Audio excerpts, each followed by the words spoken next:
Assalamualaikum warahmatullahi wabarakatuh. Bagaimana kabar hari ini? Alhamdulillah, luar biasa, Allahu Akbar. Baik, yang saya hormati Bapak Muhammad Iman Effendi Soleh MBDI dan teman-teman BGMID semester 5 yang sangat saya rindukan.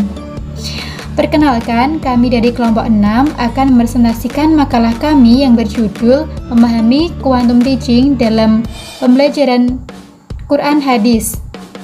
Sebelum presentasi kami mulai, alangkah lebih baiknya saya akan memperkenalkan personil kami dari kelompok 6, yaitu ada saya sendiri Siti Saidah NIM 124, yang kedua ada Mas Fuad Khairul Umam NIM 150, yang ketiga ada Mbak Zidli Nailal Ilma NIM 156, dan yang terakhir ada Mbak Mustamarah NIM 158.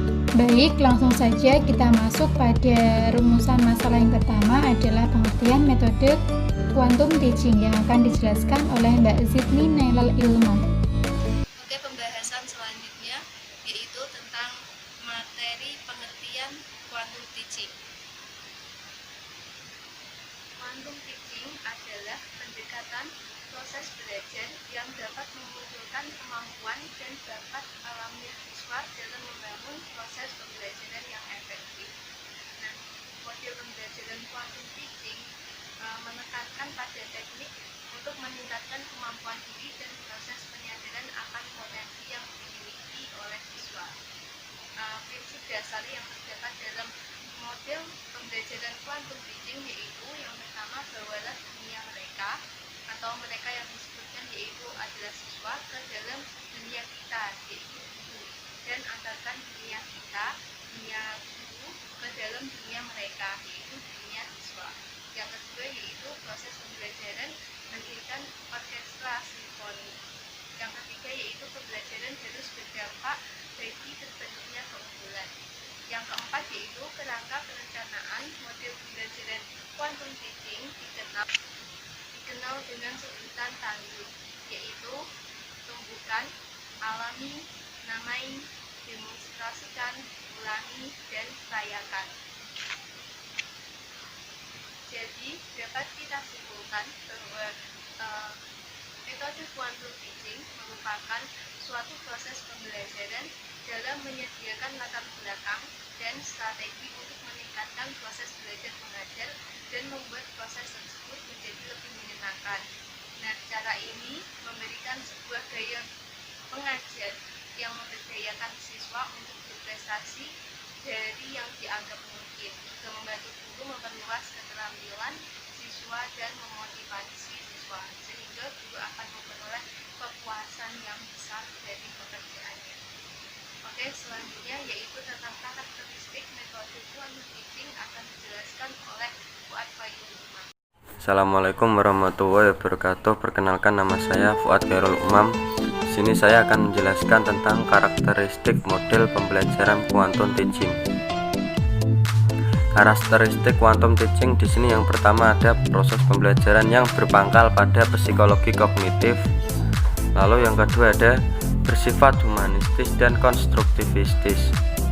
Yang ketiga ada memadukan, menyinergi, dan mengkolaborasi faktor potensi diri manusia.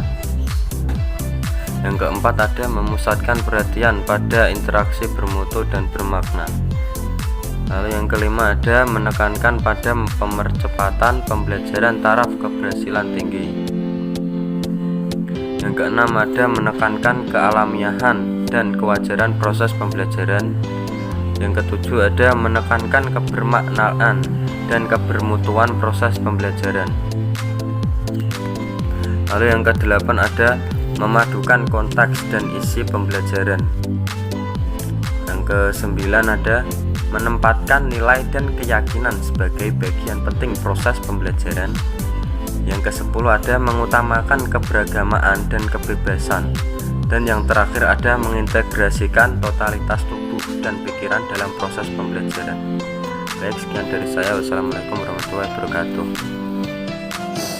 Baik, saya akan menjelaskan materi yang ketiga tentang aplikasi quantum teaching dalam pembelajaran Quran Hadis.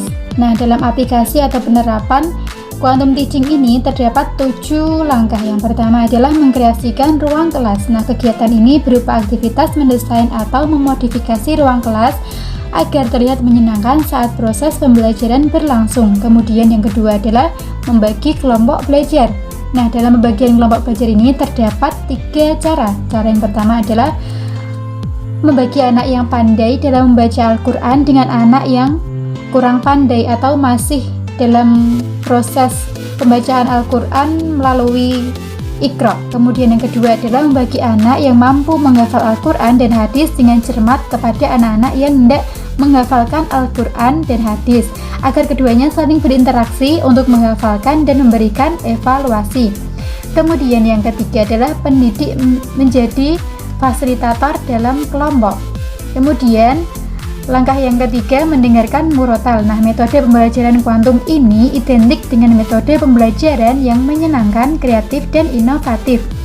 Dalam pembelajaran biasanya kegiatan belajar dapat diselingi dengan mendengarkan musik yang tenang dan damai. Tapi dalam pendidikan Al-Quran hadis ini dapat diganti dengan mendengarkan murotal ayat suci Al-Quran.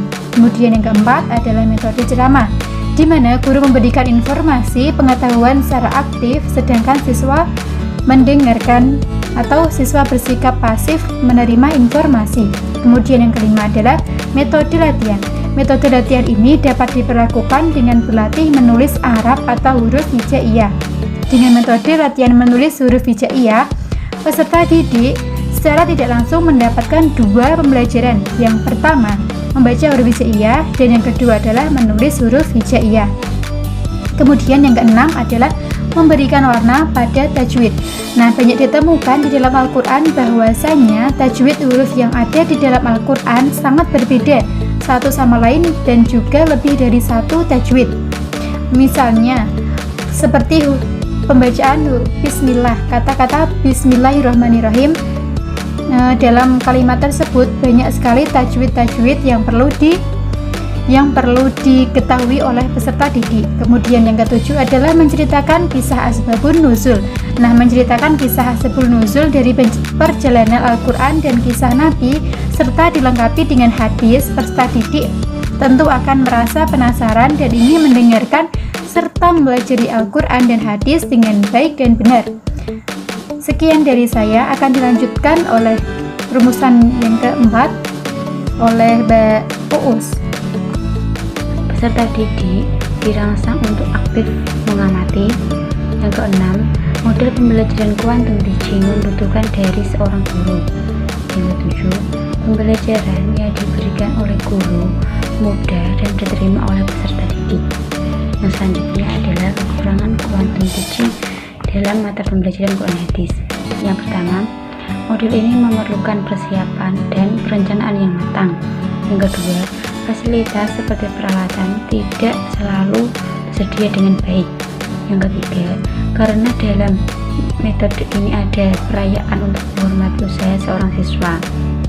Keempat, banyak memakan waktu dalam hal persiapan. Yang kelima, modul ini memerlukan keterampilan guru secara khusus.